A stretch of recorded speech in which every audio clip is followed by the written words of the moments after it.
Why, the only cure is bed rest. Anything I give you would only be a placebo. Where do we get these placebos? Maybe there's some in this truck.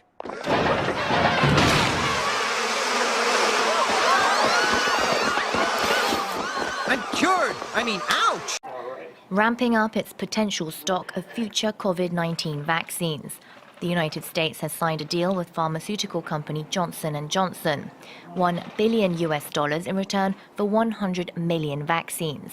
This adds to the $456 million already provided to the firm for research. It's not the first time the US invests in a COVID-19 jab. The White House is hedging its bets for a future immunization campaign. The country's top coronavirus advisor says at least one of them could be ready by the end of 2020. You might likely get an indication that you know if it works and if it's safe by the end of this calendar year. I might add that I'm cautiously optimistic, though you can never guarantee things with a vaccine. In total, the Trump administration has invested some $9.4 billion in COVID vaccine research, signing deals with at least 5 big pharma companies for the delivery of 700 million doses. But for Dr. Fauci, it's not enough. He argues that it's already time to anticipate the next epidemic. We're definitely going to do it, is to develop a universal coronavirus vaccine that has the specificity against all the coronaviruses. Shame on us if we're not prepared for the next coronavirus pandemic outbreak.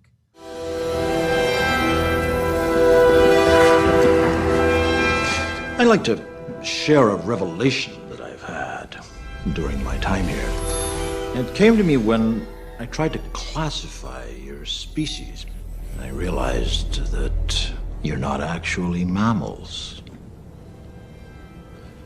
Every mammal on this planet instinctively develops a natural equilibrium with the surrounding environment, but you humans do not. You move to an area and you multiply and multiply until every natural resource is consumed. And the only way you can survive is to spread to another area.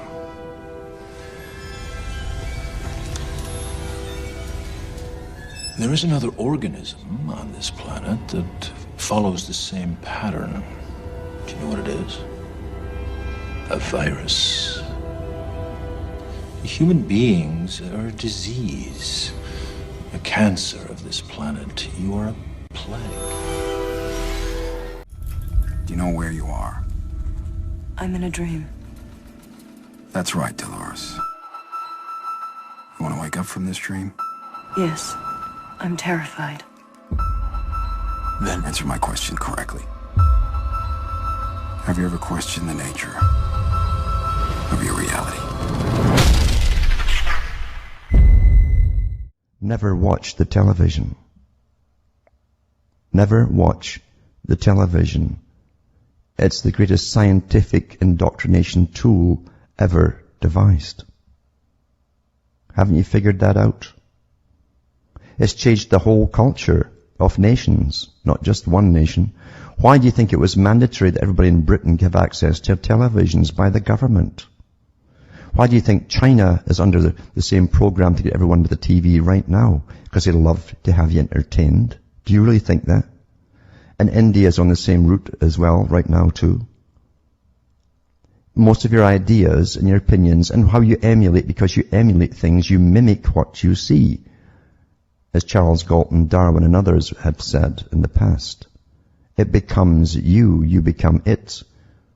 And that's what's happened. It's been very, very, very successful. Never watch the television. You can't watch a movie unless you do it critically. If you watch it critically, not there to enjoy it. Remember what they say, it's your emotions that get you on. And it's interwoven, all these emotional themes all through movies. You're played like a harp. And they embed ideas into you, along with the movies. And predictive programming too. So you'll accept that which is still to come. And you'll behave the same way as the characters in the movie when it comes. Oh well, what can you do? I'll just watch much music or television.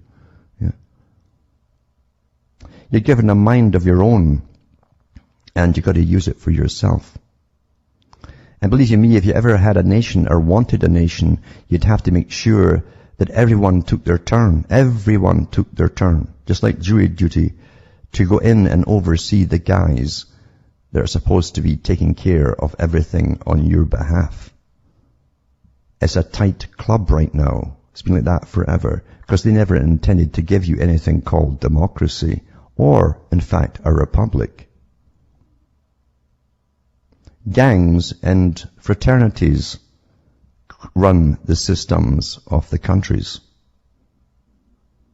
That's how they're run. And under taxation, and it's true what Marx said, and it's true what Lenin said about that part of it, all wealth comes from labor. And tax is another term for labor. When they take your labor from you and give you nothing back for it, that's called stealing and slavery. Slavery, folks. Hello, Earth. I'm Alec Baldwin, TV star. You know, they say TV will rot your brain. That's absurd. TV only softens the brain, like a ripe banana, to take it all the way. We've created Hulu. Hulu beams TV directly to your portable computing devices, giving you more of the cerebral gelatinizing shows you want, anytime, anywhere, for free. I only act out because I want your love. Dynamite! Mushy mush. And the best part is there's nothing you can do to stop it. I mean, what are you going to do, turn off your TV and your computer? Once your brains are reduced to a cottage cheese like mush, we'll scoop them out with a melon bowler and gobble them right on up. Oops. I think I'm drooling a little. Because we're aliens. And that's how we roll. Hulu, an evil plot to destroy the world. Enjoy. Hello, this is John with Theology Ed. In this video, we're going to look at predictive programming from the first two Kingsman films. The first Kingsman film was released in 2015, February 13th. It was called Kingsman, The Secret Service. And the second one, the sequel, was released a couple of years later in 2017 in September, called Kingsman, The Golden Circle. So here's the first film. We're going to do the trailer first. In the trailer, we have, of course, Eggsy, the protagonist. Then we have Valentine, the antagonist, so the bad guy. The bad guy, notice in the film, is, well, he is a billionaire, it turns out in the film. He's a billionaire, brilliant man, deals with tech. Once he explained, I understood. When you get a virus, you get a fever. That's the human body raising its core temperature to kill the virus. Planet Earth works the same way. Global warming is the fever. Mankind is the virus.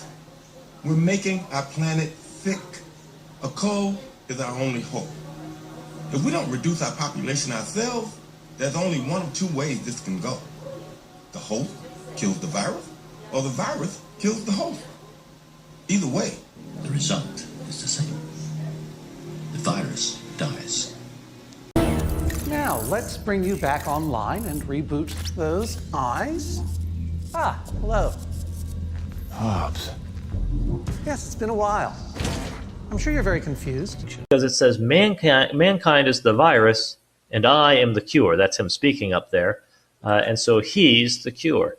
Him, perhaps the film is trying to communicate people like him. Notice also that when he says this, that we're seeing a countdown. In this room, you're in a cave, okay? You're in the underground. You are in a place in the scene where these are the people chosen to escape the slaughter in the world that's going to happen. And what's the countdown in the trailer? 7/5/20. So the 5th of July, 2020. There's your Buck Moon date right there in the trailer. At the time, he says, mankind is the virus, I'm the cure. This is what he's talking about in this scene. And they're planning at the end of that countdown to do what? Unleash complete chaos on the world. Okay? And in the trailer, it says, somebody says, sounds like a lot of people are going to die. And he says, do I look like I give him? And he's going to say, give an F. And when they have that, they show the church, a slaughter going on in a church. And we'll talk about that a little more when we actually look more closely at the film itself. And then you have riots everywhere. Okay, explosions and riots. And that's what you see in the trailer after the 7/5/2020, after the Buck Moon date. Now, it's important that we look at the trailer to get that, because I don't remember seeing this in the film. This scene, this part of the scene, or at least this part of the countdown, if it's in the film, I missed it. I'm not sure that it is, but the fact that they selected this scene is at exactly that point for the trailer is telling. They often use trailers to give predictive programming a little more clearly than you'd even see in the film sometimes. We see that with Candyman. We haven't even seen the movie for Candyman, but there's plenty of predictive programming in that trailer, and the trailer is designed to contain that. Now, so let's go ahead and continue. So we see there's lots of rioting and uprisings and things like that. That's what comes after the Buck Moon. Now, here we see the film itself. We're going to look at the movie a little more closely. I'm not going to spend a whole lot of time on it, but in the film, he goes around, Valentine does, convincing very powerful people to become basically a part of his conspiracy to kill off a huge part of the population. And he argues like this with them. Here's where he was trying to persuade someone. He says, when you get a virus, you get a fever. That's the body raising its core temperature to kill the virus. Planet Earth works the same way. Global warming is the fever. Mankind is the virus. We're making our planet sick. A cold is our only hope. If we don't reduce our population ourselves, there's only one of two ways this can go. The host kills the virus, meaning the Earth or the planet kills the people, or the virus kills the host. Not doing it will be catastrophic. We'll have 8 degrees, we'll be 8 degrees hotter in 30 or 40 years, and basically none of the crops will grow. Most of the people will have died, and the rest of us will be cannibals. Civilization will have broken down. What the few people who are left will be living in a failed state like Somalia or Sudan, and living conditions will be intolerable. The droughts will be so bad there'll be no more corn growing. Not doing it is suicide. Just like dropping bombs on each other, nuclear weapons is suicide. So we've got to stop doing the two suicidal things, which are hanging on to our nuclear weapons and global and then after that we've got to stabilize the population. When I was born, there so what's wrong with the population? I mean, with too many people. That's why we have global warming. We have global warming because too many people are using too much stuff. But if there were less people, they'd be using less stuff. More than 11,000 scientists signed a petition calling for population control as a means of combating climate change. That's this week's Speak Out segment. In an article published Tuesday in the journal Bioscience, the scientists wrote that planet Earth is, quote, facing a climate emergency. They argued that population control was a necessary response to this emergency, writing, quote, the world population must be stabilized and ideally gradually reduced. This ideology is dangerous because it suggests that reducing the human population is the best solution to our problems. But the petition presents no facts or data to support its claim that the human population is the cause of shrinking ice caps, rising ocean levels, and an increase in the average global surface temperature. And it doesn't show any data to prove that reducing human population could help the planet. That's just bad science. And who gets to decide which populations are controlled? The UN? Individual countries? Global intellectual elites? For years, there's been a push to shove birth control and abortion down the throats of women in developing countries who don't want either, by the way. We don't get to pick who is desirable or useful enough to reproduce and who should be restricted in the name of the global common good. That's called eugenics. And it can lead down a slippery slope to things like ethnic cleansing and genocide. When he convinces people, like this gentleman here, to become a part of the conspiracy and be on the inside and to go be safe in their, cave and all of that, their bunkers, he gives them an implant. And this implant is a way for him basically to monitor these people to make sure they're complying with the agreement that he and they have made. And turns out that if he activates this because of noncompliance, well, their heads blow up, and we'll see these firework displays, right? When there's a scene later when everybody's heads are blowing up, who's in on the conspiracy, and it's like fireworks going off. And he then, as a part of this conspiracy, what he's going to do is he's going to cause the people to kill each other through making them go crazy, basically, in rage and violence. And he has he's creating all these SIM cards. He has he manufactures them here in this plant, and he goes on TV and announces to the world he's going to offer free calls, free internet for everyone forever. The new iPhone, those long lines are forming. The frenzy does not seem to die down, but that's what Apple is hoping with higher than ever stakes for your smartphone dollar. Here's ABC's Lindsay Janis. Out of control lines, people waiting hours, even days. Apple fans across America don't appear to be losing any enthusiasm over the iPhone.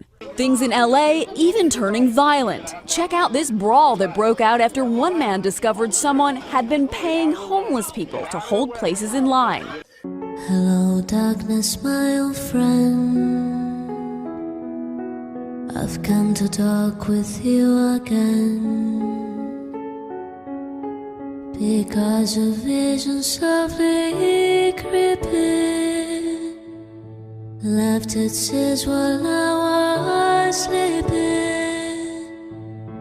and the vision that was planted in my brain still remains within the sound of silence. In restless dreams I walked alone, narrow streets of cobblestone, near the halo of a street lamp. I turned my collar to the cold and damp, when my eyes were stabbed by the flash of a neon light that split the night and touched the sound of silence. And in the naked light I saw 10,000 people, maybe more, people talking without speaking, people hearing without listening, people writing songs that voices never share. No wonder disturb the sound of silence. And so all the people come to get their SIM card, and there's huge demand for Valentine's SIM cards, long lines day and night as free SIM cards are distributed worldwide. And everybody's going to go to get these SIM cards, which SIM cards are going to be used to send out a signal that basically triggers this violent response. In other words, they're going to be using, well, we'll explain a little more. They're going to be using the signal from the phones to trigger the violence among the people.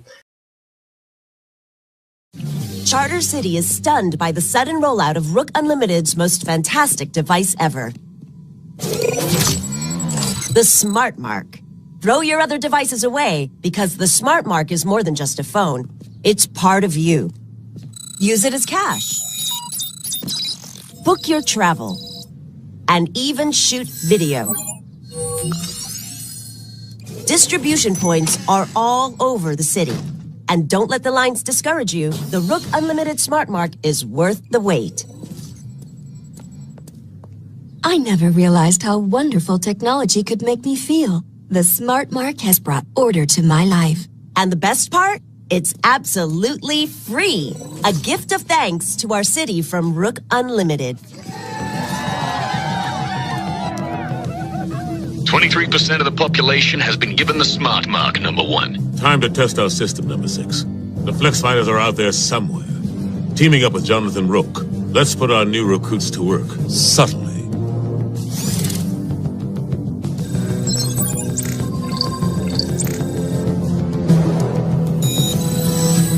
We should find the Flex Fighters.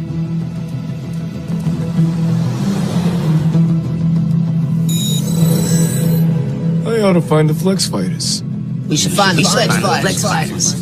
We should find the Flex Fighters. Growing up in this city, the streets of Old Town, I saw the worst mankind had to offer. Chaos, disorder. I vowed to make it all change. To make it all better. All these years working in secret. Rising up the ranks of the tech men. It was all leading to this day. Order has finally been established in Charter City. No child will have to fear for their safety again. The people owe you the greatest of debts, number one, for liberating them from the chaos of their lives. You guys love new tech. You didn't want to get smart-marked? No way. That's clearly some shady biz. Who wants to be... You call yourself a man of science. World order is our destiny. Submit to a smart mark and join the glorious victory of order over chaos, or you will be eliminated. Grandpa, Mr. Savick, where is everybody? They all went to get those foolish new devices. What? No, they can't. Grandpa, those things are dangerous. It's a conspiracy. Mind control. I knew it. 3 hours is enough time for us to get to our families. Maybe we can stop them before they get marked. They seem to be establishing checkpoints of some kind. This is how they keep order. This is the nightmare I warned you about. People think smart marks are brand new rook tech that will improve their lives. They don't know they're being tricked. All smart marks so far. But your chip makes it possible to control everyone in Charter City, whether they're marked or not.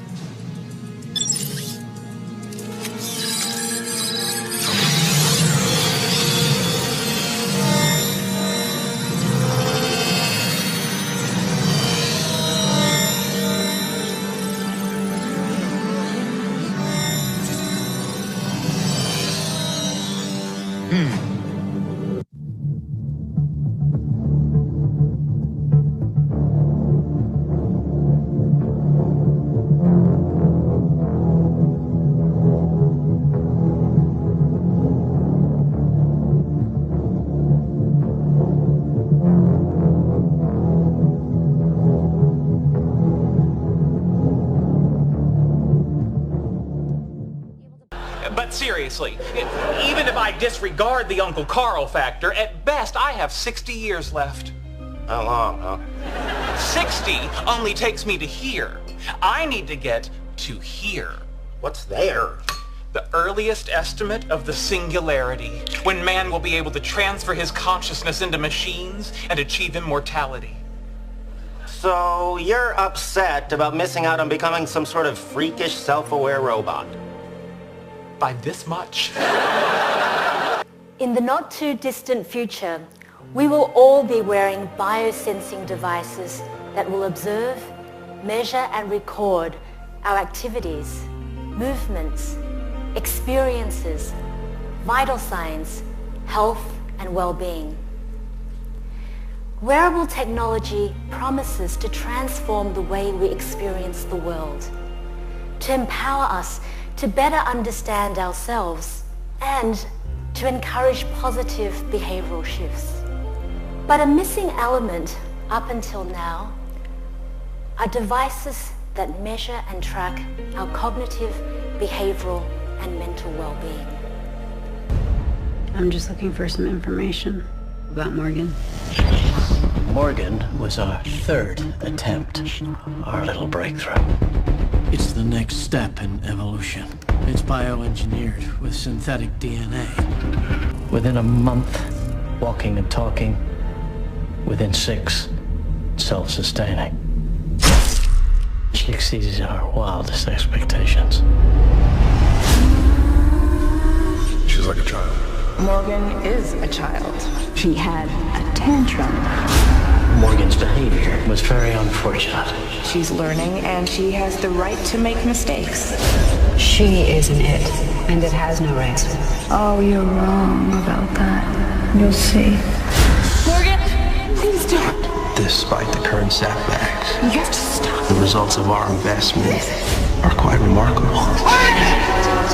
Stop! You have to stop.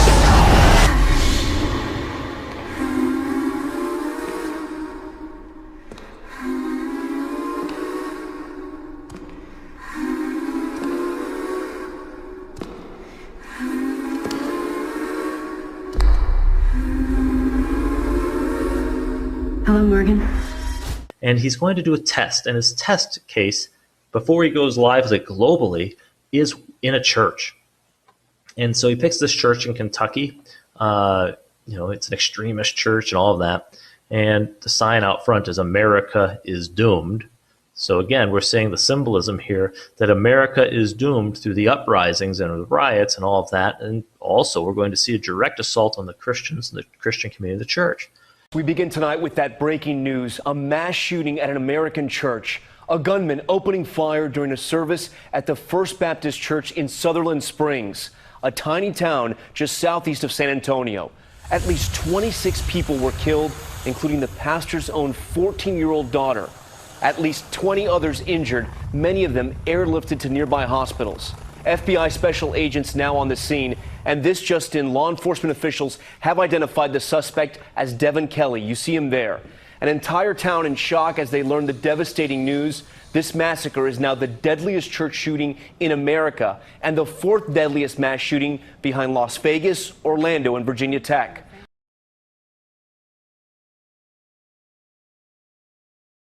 There's going to be a slaughter.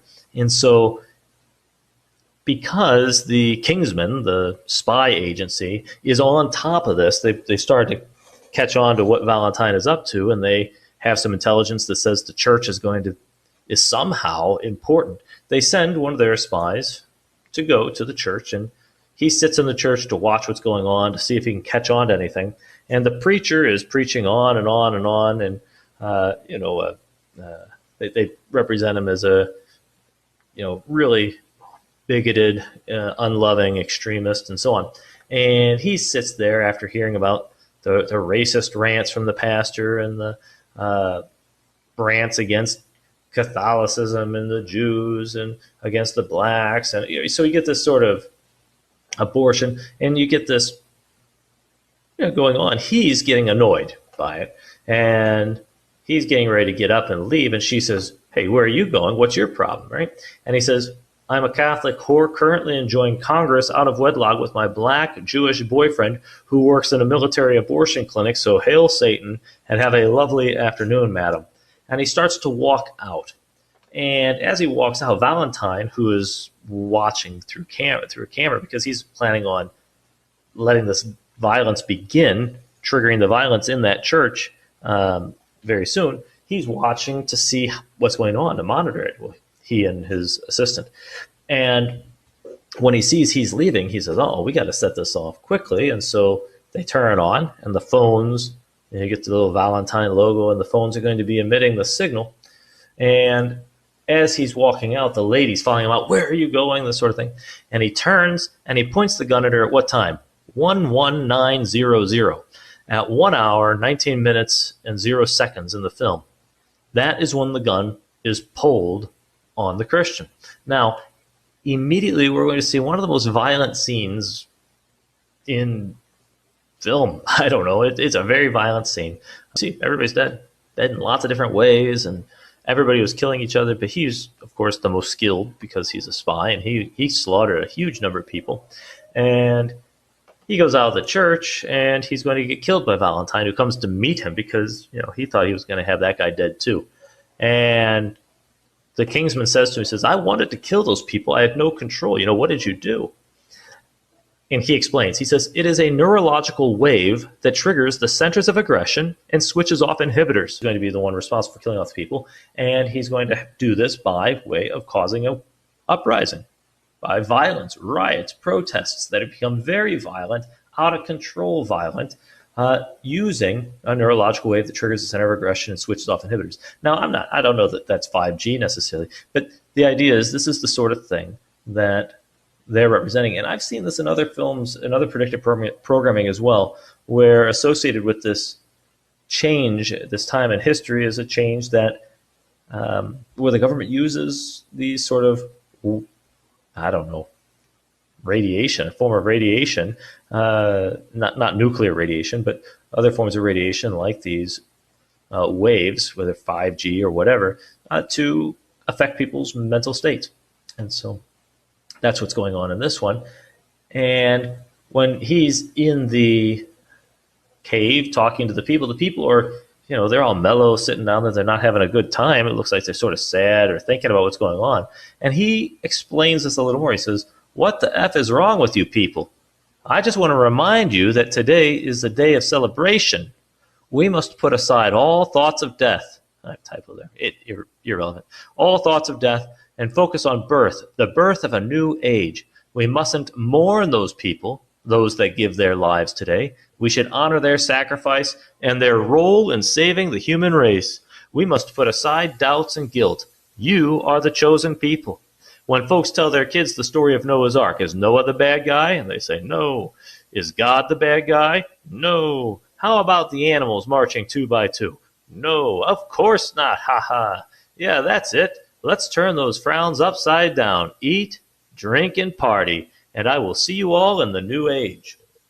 Okay? And so this is what's going on 58 minutes and 20 seconds before that happens. I guess if you look here, this is a countdown. This is just a coincidental that I grabbed it at that exact second. He's talking up there for a little while. And so I wouldn't recommend reading too much into that time. I could have accidentally gotten any other time as well. So then we go, and there's an event that happens where the spy agency activates those implants, and all these people's heads are blowing up everywhere. You see they're blowing up there, they're blowing up at the table, and it's like a big firework display. And then finally it actually transitions into just showing a firework display, again, giving us our same theme of related to the 4th of July and so on.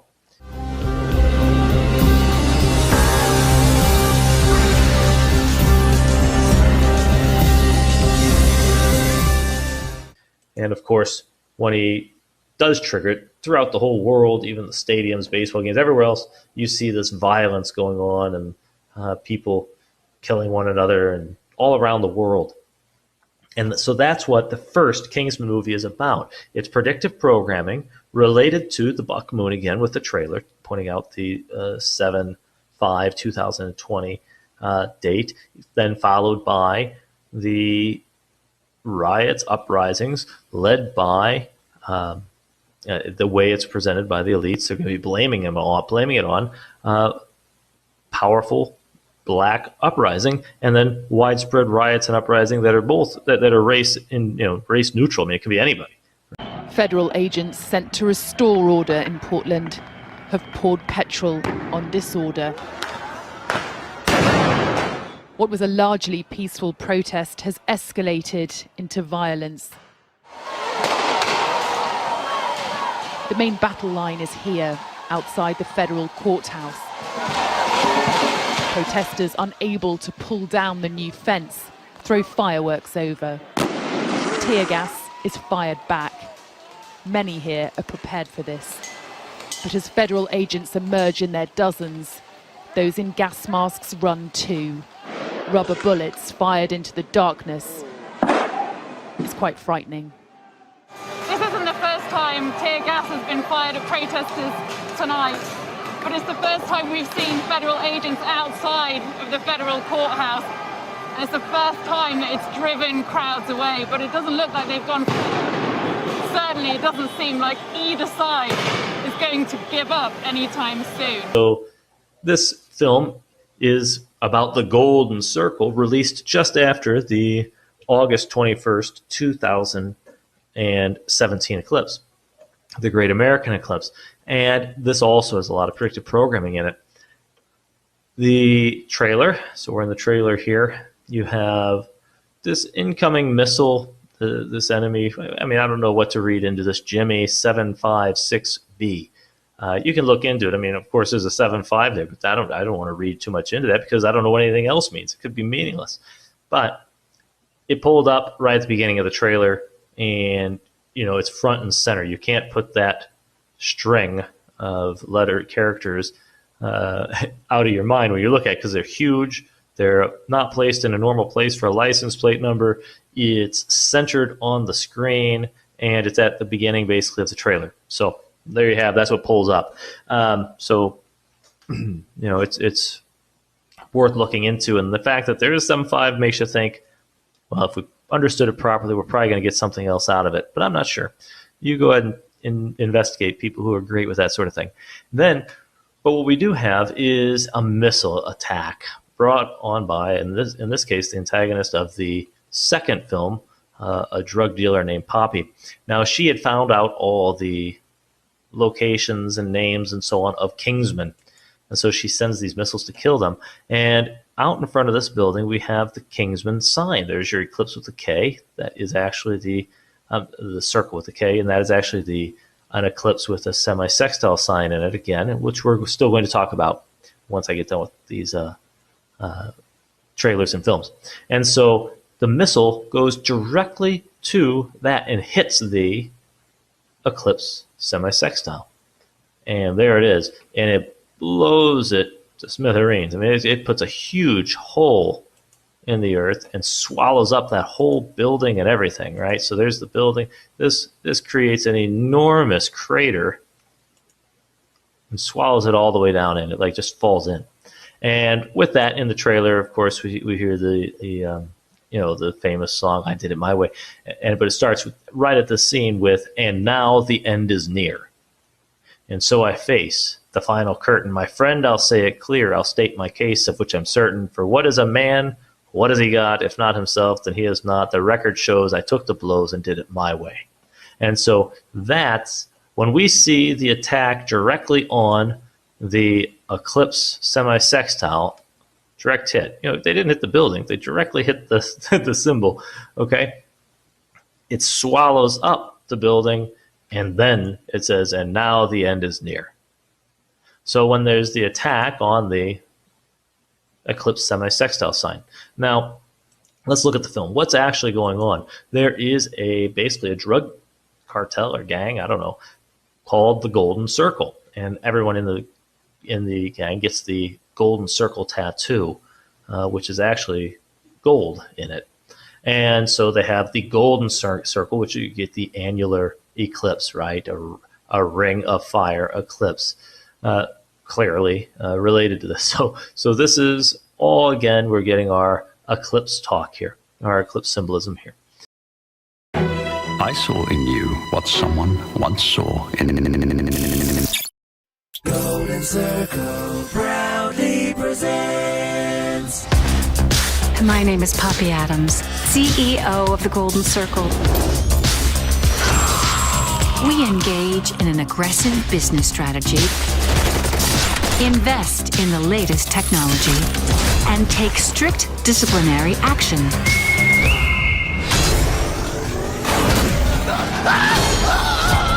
I'm speaking to you today because our world leaders have let us all down. So we are coming out of the shadows and taking over. And to make sure no one gets in our way. Kingsman and crumpets.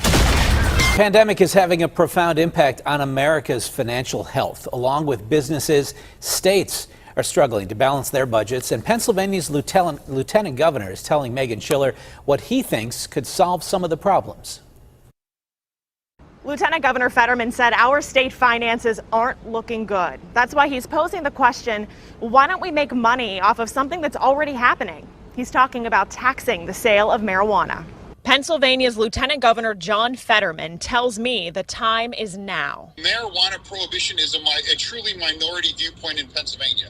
A significant majority of Pennsylvanians are for legalization, and I would just ask anyone who's not. It's like, well, you sure don't want to pay more in taxes. He says Pennsylvania is hurting. We're $3.2 billion in the red and 4 months deep into a global pandemic. There's already a thriving marijuana market in Pennsylvania. Why not make it legal? Why not make it safe? And why not make it taxable to help Pennsylvania get back on its feet? But instead, he says, all right, I'm finally going to win the war on drugs. Let's pretend like we're going to meet her demands and do what we can to get the antidote, but really, instead of doing that, let's let them all die. He says, we will finally have eliminated the drug problem. The only people who are going to die in this are criminals anyways. And so what he does is, again, here's your roughly right after the 1 hour, 19-minute mark again. He orders. He says, he orders martial law. He says commandeer stadiums, schools, and other places. And he says get the military to round up all the infected junkies to die there. He wants them to be hauled off. Tell the population around the world and around the United States that isn't infected that we're trying to save them. We're trying to get this done as quickly as possible. We don't want anybody to die and all of that. But his plan all along is to let the virus kill them in confinement once they're hauled off to camps or to locations set aside, according to their plan, for holding all of the infected. And instead of taking them in there to get them treated properly, what do we get? All the people, a lot of people are voluntarily going in like, oh, I'm infected, let's go get taken care of. And they're going in like suckers. They think they're going in there where they're going to get the antidote quickly as soon as the agreement is reached, when really they're just going in there to be killed off. In fact, once they get in there, they get put in cages. You see? He has them all locked up in cages like prisoners so that while they're trapped in there, they're not allowed out anymore. They came in voluntarily. You think they could walk out voluntarily? No. They went in, and now they're in prison in there, and they're going to stay there till they die. In the series of movies, that's a year after the Valentine riots. Okay, so you had Valentine riots, everything goes crazy. Then Valentine loses. A year later, all these people are basically held hostage, get this virus, and then are going into the camps voluntarily to get help, thinking that this is all for their good, where they will then be locked up, no longer permitted to leave, and left there to die.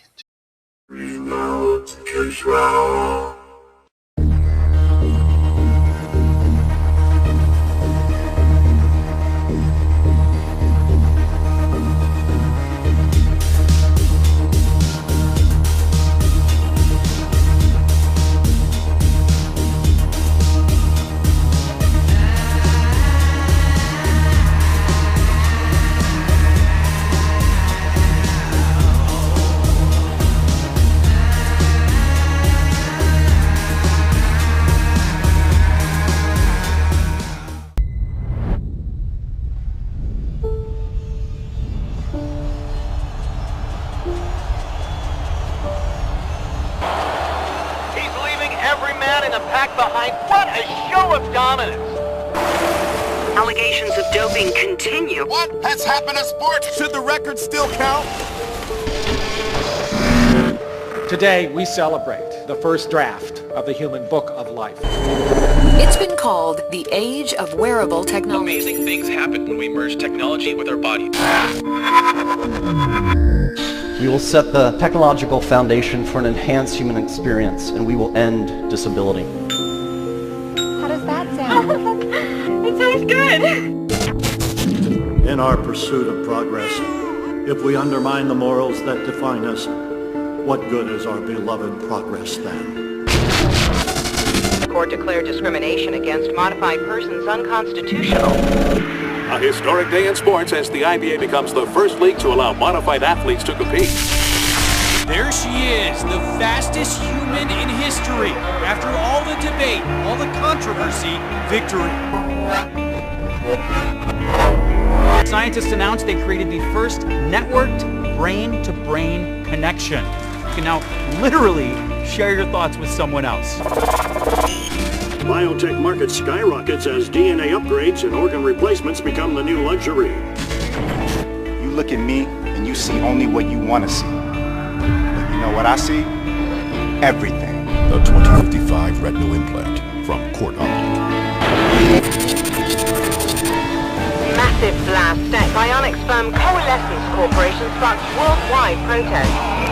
We can no longer stand in silence as these scientists play God. This is not about technology. This is about right and wrong. You think the retinal chips that you buy at the mall are high-tech? Our military is light years ahead of that. The things that we use to heal ourselves, they are using to literally turn humans into weapons. The notion that the United States sponsors some sort of super soldier program is not just untrue, it's patently absurd. Next question. neural control, voluntary limb replacement. This is happening. The only question that remains is how far will we allow it to go? Nice to meet you. In the flesh.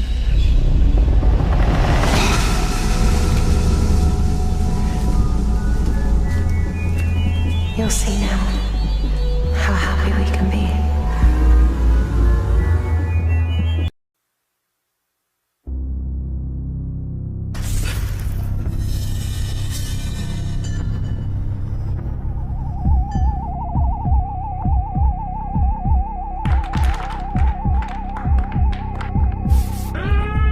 Groceries with the scan of a part of our body. Tell me more, please. Yes.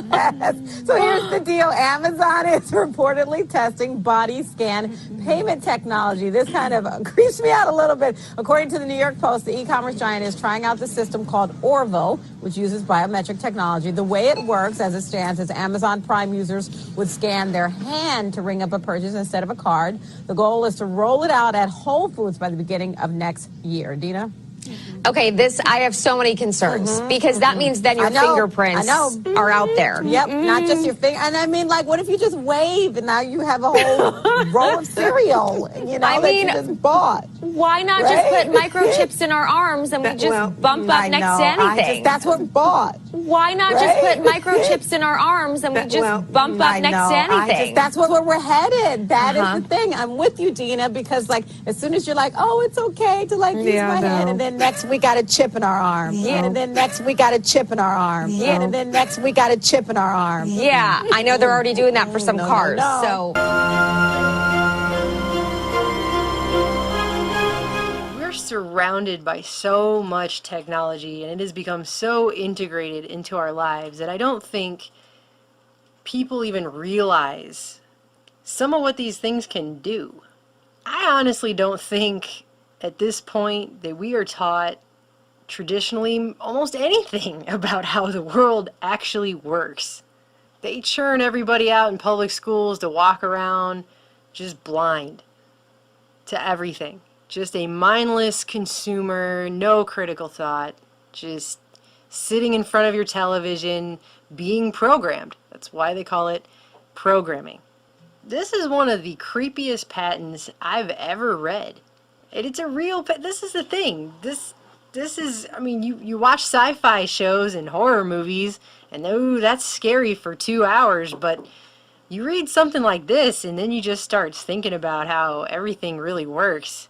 I mean, we've not been told. We haven't been told how we work, okay?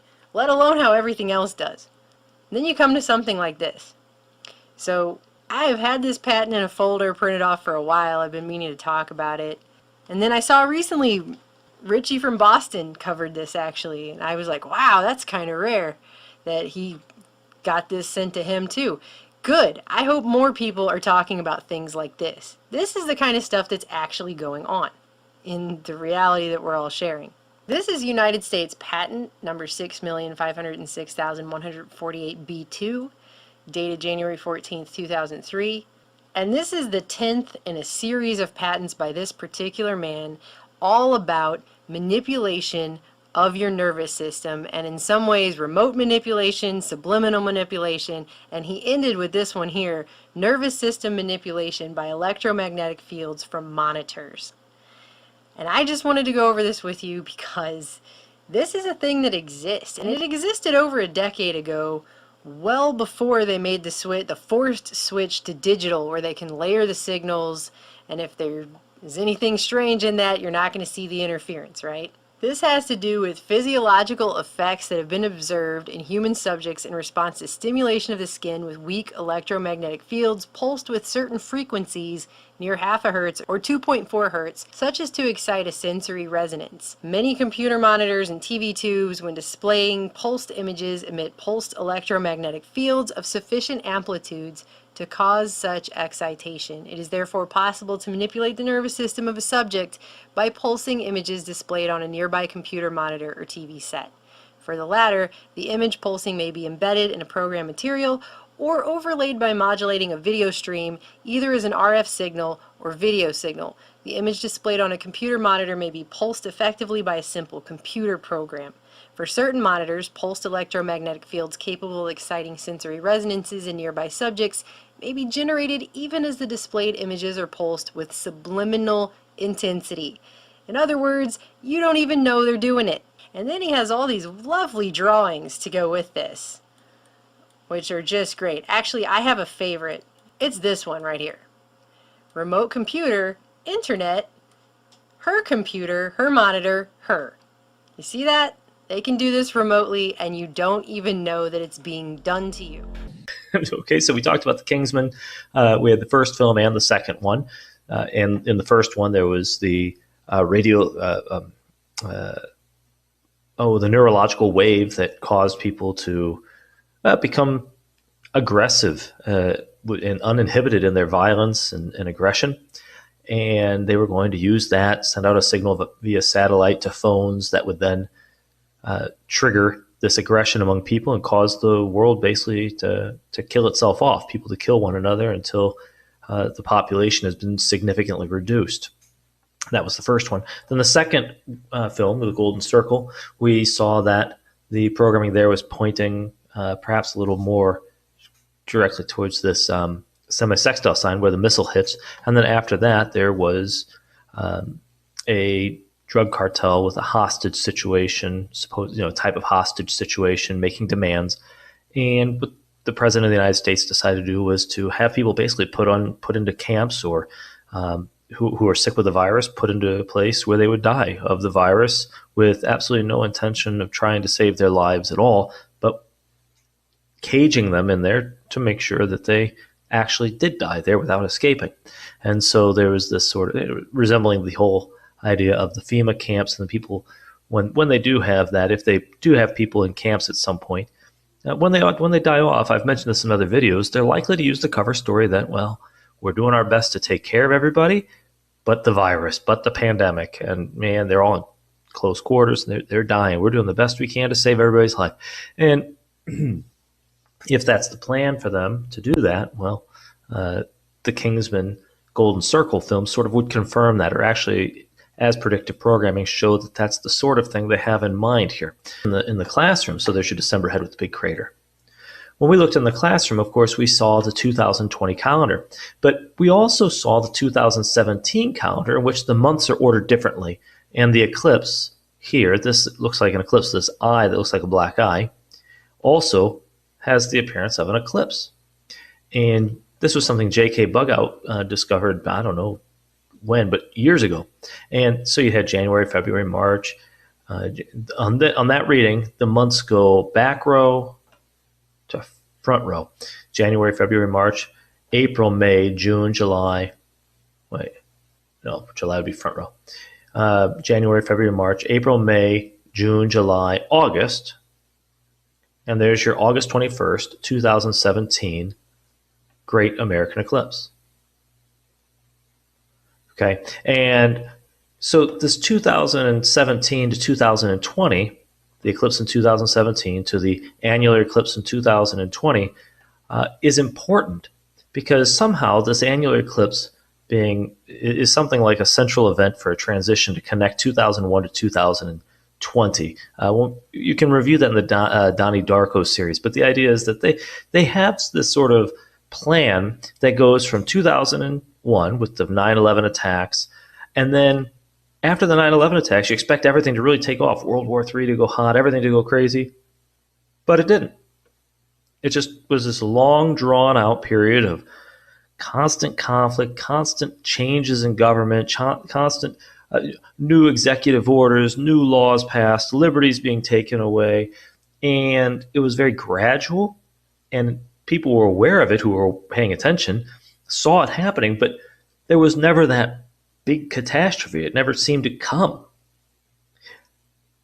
That's supposed to be joined, according to Donnie Darko, the way, at least the interpretation that I think is accurate in Donnie Darko, comes back in 2020 with the June 21st annular eclipse, followed by the conjunction with the dog star, Sirius, and you have your buck moon in that sequence. And we had that same exact sequence in 2001, by the way. So there's the June 21st eclipse and buck moon on the 5th of July and all of that. And so there's this connection between the years. And then after that, you get the chaos in the second half of the year. But it went from 2017 eclipse, Great American Eclipse, to June 21st annular eclipse, to the period after it, all leading up to, with some chaos, it looks like this December. Now, that's not to say that we won't have huge events. We talked about in my last video, I mentioned not my last video, 2 videos ago about August. I mentioned the possibility of something happening on or around August 3rd, August 2nd, 3rd, and also we had that hurricane going. So you could see the whole hurricane period being a threat, right? August 2nd, 3rd, 4th, and so on. And on the 4th, there was the Beirut explosion, which is huge. I do pray you're all well. I really do.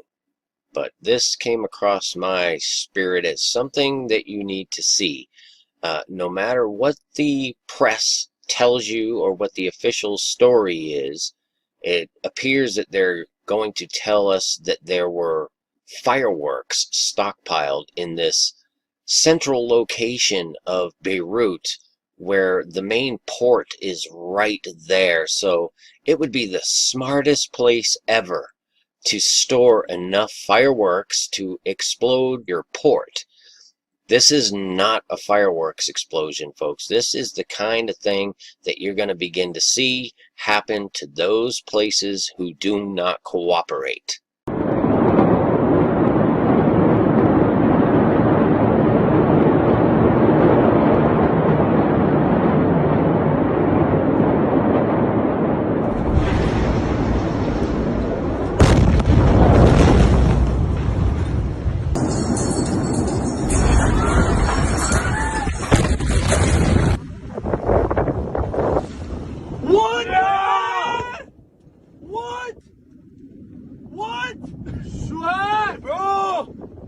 What better way to just bring in martial law and all manner of new normalcy than to blow up half of a city? These are not fireworks. Similar to those used at the World Trade Center. And who was behind the implosion of the World Trade Center? Oh, it was an art student project on the exact floors that the so-called planes hit on 9/11. And yes, they were straight from Israel. And so when you look at this, to worry about Iraq, not Iran. I knew why, because I'd been through the Pentagon right after 9/11. About 10 days after 9/11, I went through the Pentagon and I saw Secretary Rumsfeld and Deputy Secretary Wolfowitz. I went downstairs just to say hello to some of the people on the Joint Staff who had used to work for me. And one of the generals called me in. He said, "Sir, you got to come in. You got to come in and talk to me a second." I said, "Well, you're too busy." He said, "No." He says, "We've made the decision. We're going to war with Iraq." This was on or about the 20th of September. I said, "We're going to war with Iraq. Why?" He said, "I don't know." He said, "I guess they don't know what else to do." So I said, "Well, did they find some information connecting Saddam to Al-Qaeda?" He said, No. He says, "There's nothing new that way. They just made the decision to go to war with Iraq." He said, "I guess it's like we don't know what to do about terrorists, but we've got a good military and we can take down governments." And he said, "I guess if the only tool you have is a hammer, every problem has to look like a nail." So I came back to see him a few weeks later, and by that time we were bombing in Afghanistan. I said, "Are we still going to war with Iraq?" And he said, "Oh, it's worse than that." He said, he reached over on his desk, he picked up a piece of paper, and he said, I just got this down from upstairs," meaning the Secretary of Defense's office today, and he said, "This is a memo that describes how we're going to take out 7 countries in 5 years, starting with Iraq and then Syria, Lebanon, Libya, Somalia, Sudan, and finishing off Iran." I said, "Is it classified?" He said, "Yes, sir." I said, "Well, don't show it to me."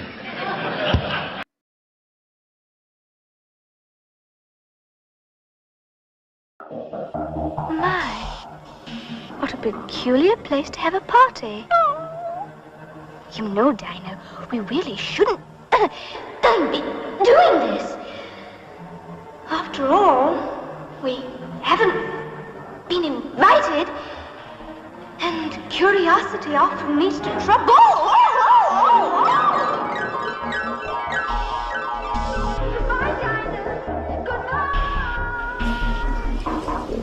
I imagine that right now you're feeling a bit like Alice. Tumbling down the rabbit hole? Bang! 1, 2, 3! He's in! Patriots win the Super Bowl! No one knows who the Patriots really are. Even my instructions come from a cutout. But you're the president. You have power. No, I'm just a figurehead. What? I don't have any control. The real power is in the Patriots' hands. The Patriots? The truth behind this country. Politics, the military, the economy. They control it all. They even choose who becomes president. Putting it simply, the Patriots rule this country. That's the story given to the general public. Following his resignation, the Patriots selected me, their new pawn for the presidency. But that would mean that the presidential race was... That was quite a show, wasn't it? It was a well-scripted drama staged by the Patriots for the benefit of the public. Even the Democrats and Republicans were dancing to the Patriots' tune. It is a means to preserve the world as it is. It will establish a new form of control. The Patriots will use it to keep their place as the country's true rulers. Right now, they feel pressured and threatened. By what? They fear an overabundance of digital information. The world will drown in the coming flood of information, and they along with it. The arsenal plans include a system to digitally manage the flow of information, making it possible to shape the truth for their own purposes. In short, the arsenal system is the key to their supremacy. The key? Yes. The GW system is the Patriots' trump card. The Patriots' trump card. The Oracle of Delphi is where you go for information about the future. Thus, the performance is about control of information. In the digital age, the battle for information has just begun. The president said that arsenal gear was the Patriots' key to supremacy. That's as good a description as any. What exactly is it? It's a massive data processing system capable of controlling information on a global scale. A data processing system? That's right. The system's a social device for maintaining the Patriots' control. Now, look at it like this. Political scandal, corporate corruption, up until now, the Patriots have managed to keep a lid on these and other self-serving events. But with their existing data processing system, they're no longer able to effectively control the flow of information generated at the individual level. With the newly created system, they can fully regulate digital information. High-level information can be categorized in stages, given clearance levels, and deleted as necessary, never to be seen by the public.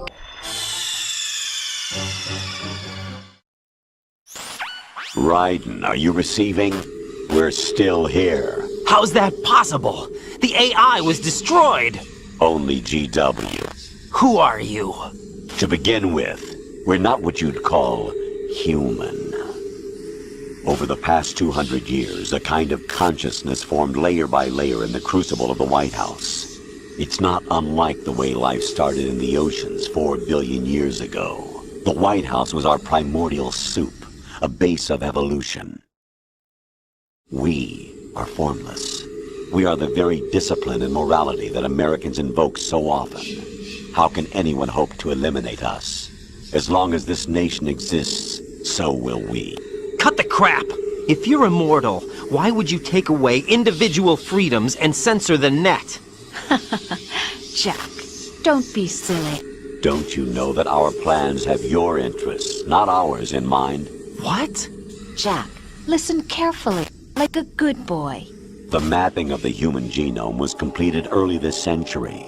As a result, the evolutionary log of the human race lay open to us. We started with genetic engineering, and in the end, we succeeded in digitizing life itself.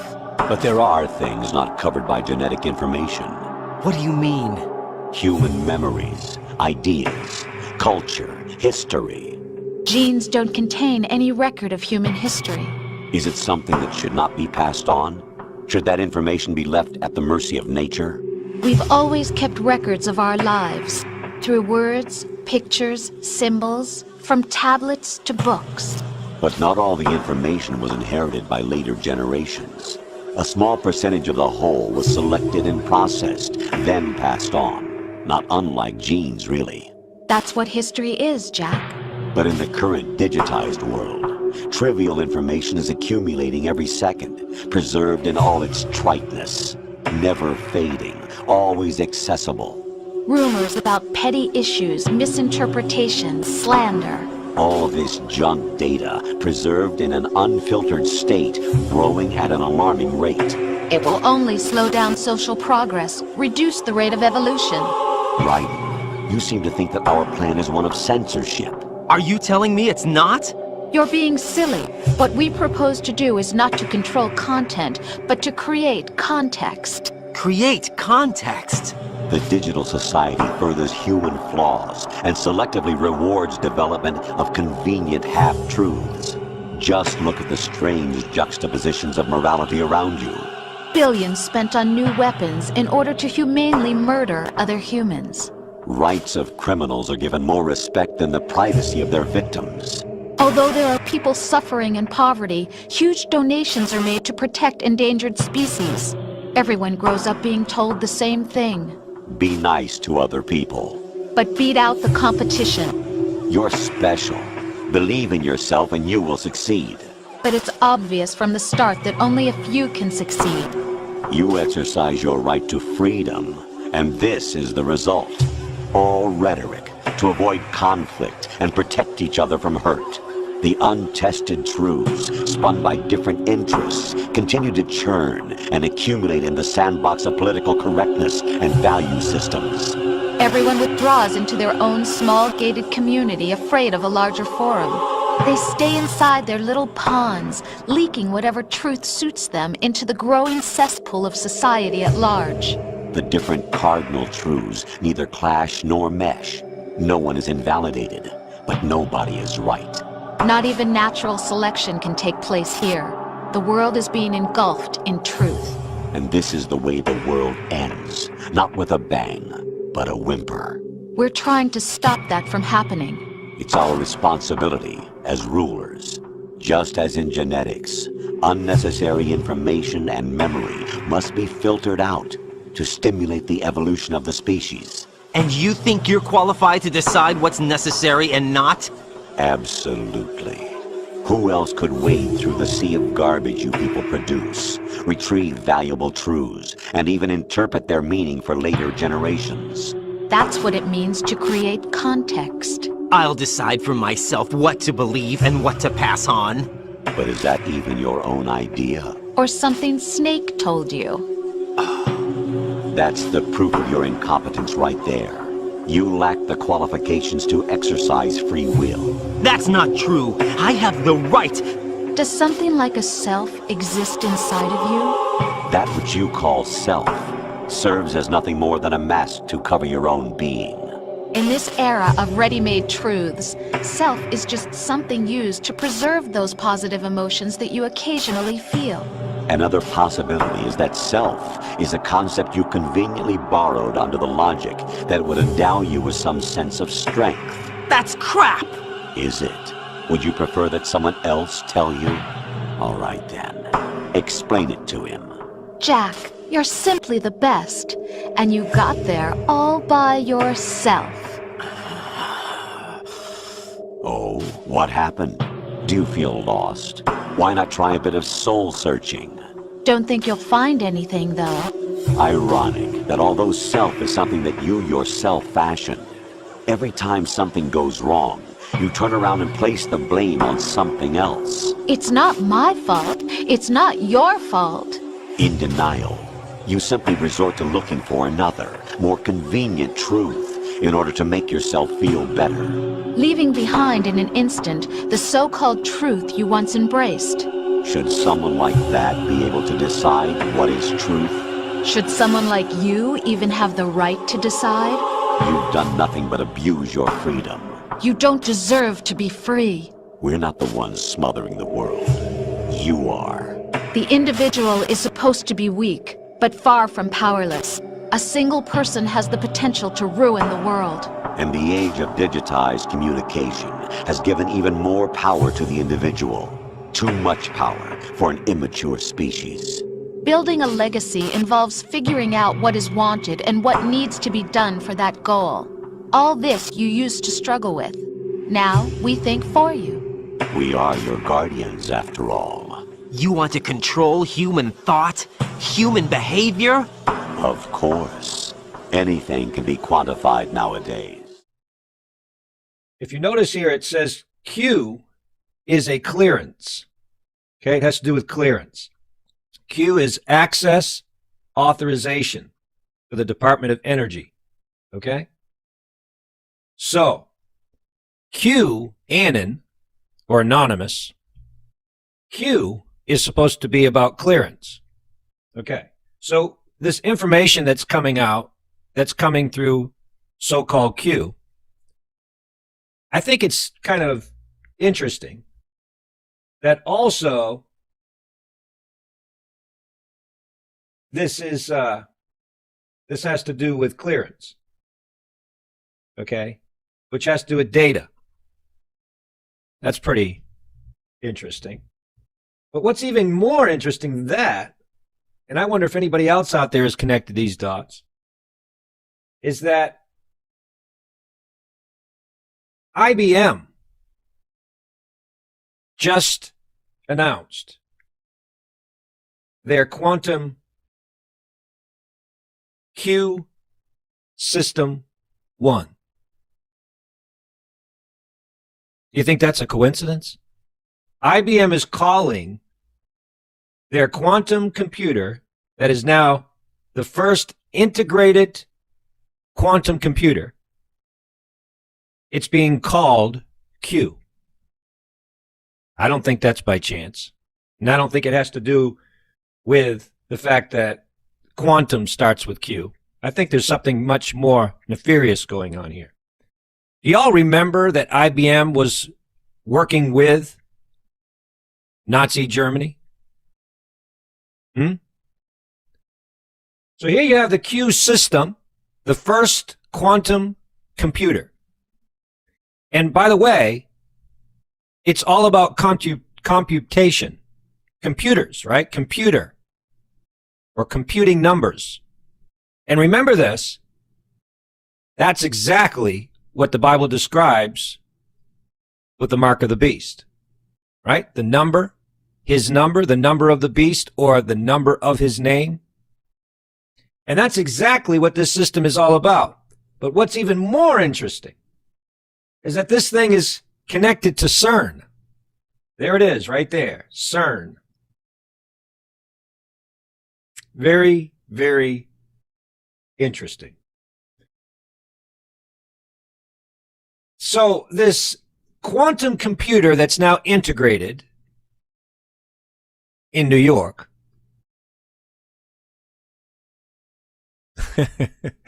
where the United Nations is, where this is just too crazy, people. This is crazy stuff here. It's coming together. It's all coming together. Pretty soon, the world will be chipped. There it is. Meet Q. There is Q. This will be one of many. This will be the first of many of the quantum computers that will become a network globally. That's why they need the 5G network. Because this information is going to track.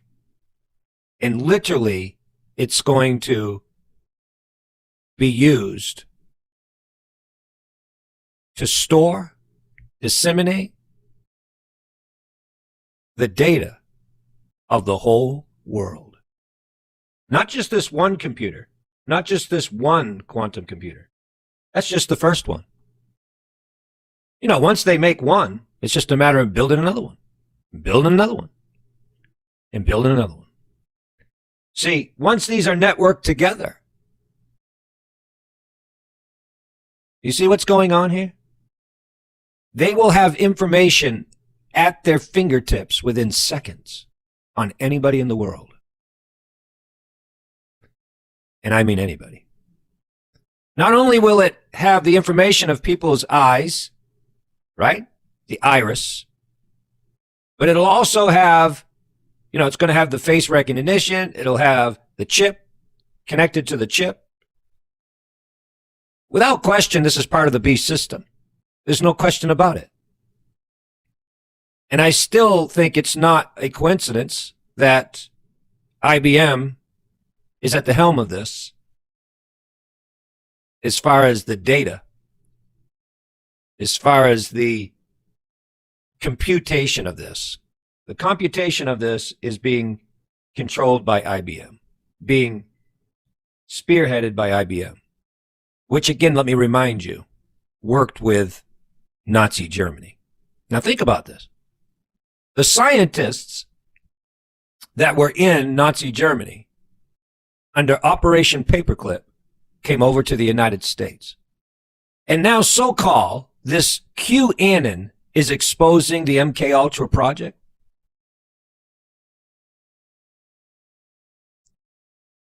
Could it be possible that QAnon is actually Q,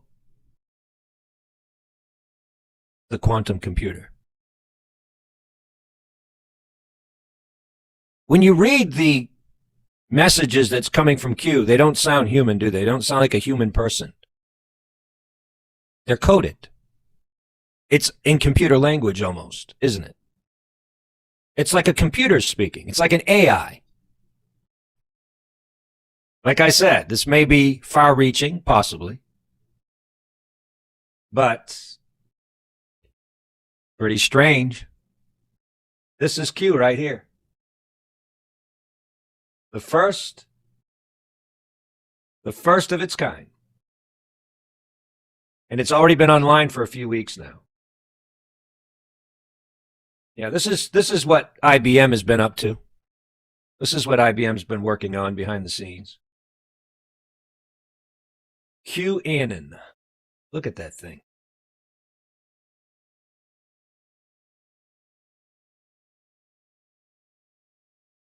Anonymous is also another word for unknown. I may know that. Q, unknown. You start connecting the dots to CERN, and you understand what we read about in the book of Acts, the unknown God. And they're already worshiping AIs. Folks, do you see what's going on here?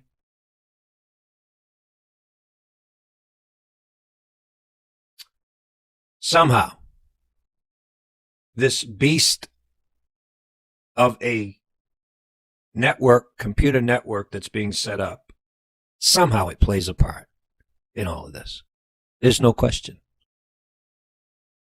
No question. And don't you find it strange that one of the leading companies out there that works with now they used to be at odds. They actually used to be against each other. Now they're working together. IBM and Oracle.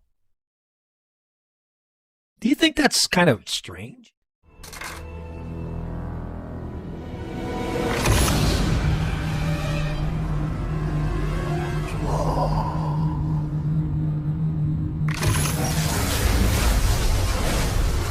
Great Scott!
space-time continuum. I don't belong here.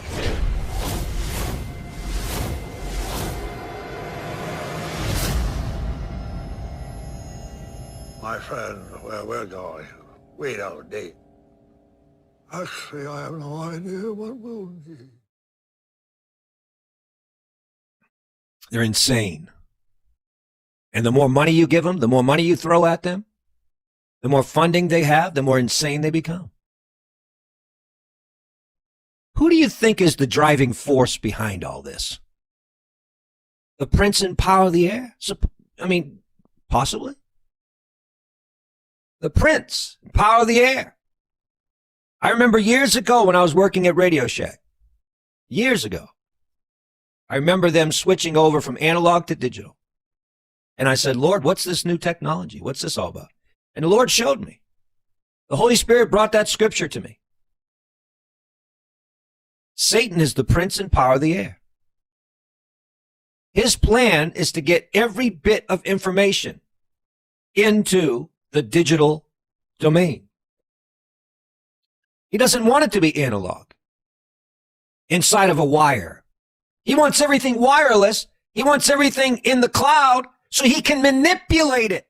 These are wicked, evil people that are working with. In fact, we can't call them people anymore because even the Bible calls them brute beasts. That's right. They're not human anymore. Those that are going to worship the beast, they're not human. They're brute beasts. How many of you here would have a microchip implanted in your hand, for instance, if it allowed you to do things like pay for your groceries or log onto your computer just by waving your hand? Anyone? Very soon, you may have the chance. My bigger concern is that this could be done ultimately against people's will at some point in time. Sweden are lining up to get these microchips that the country's main chipping company says that it can't even keep up with the number of requests. Really?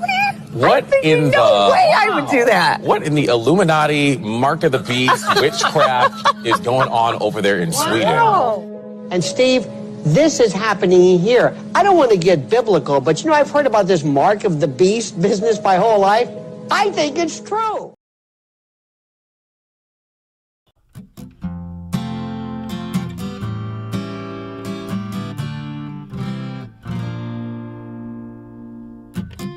I've never had too much luck with females. I'm not confident unless I'm writing an email. But my life would be so sublime if I bought a robot girl online.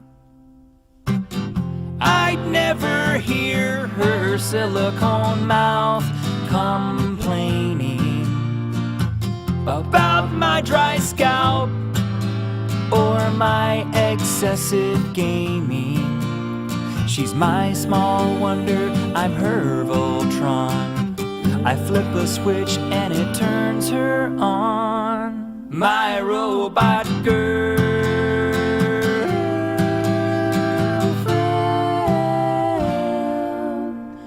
the best relationship I'd ever be in. She's got a grip stronger than an ape, and she can calculate a tip to the 25th decimal place.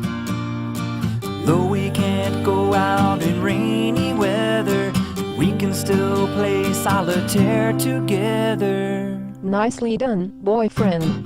Meeting her folks is no real cause for fear. They're just a team of friendly Japanese engineers. If I ever start to think that she might leave me, I'll defrag her hard drive and wipe her memory. My robot girlfriend,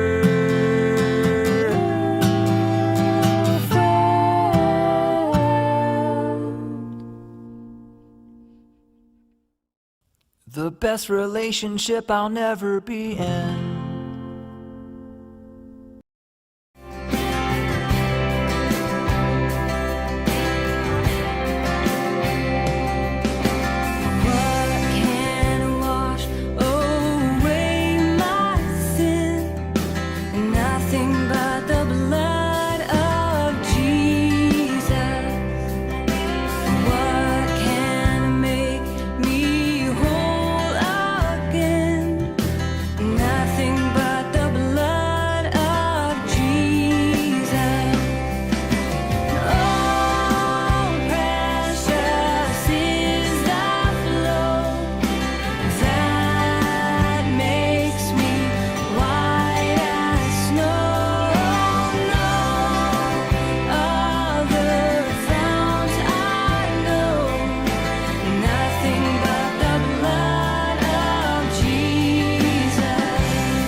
This is all my righteousness, nothing but the blood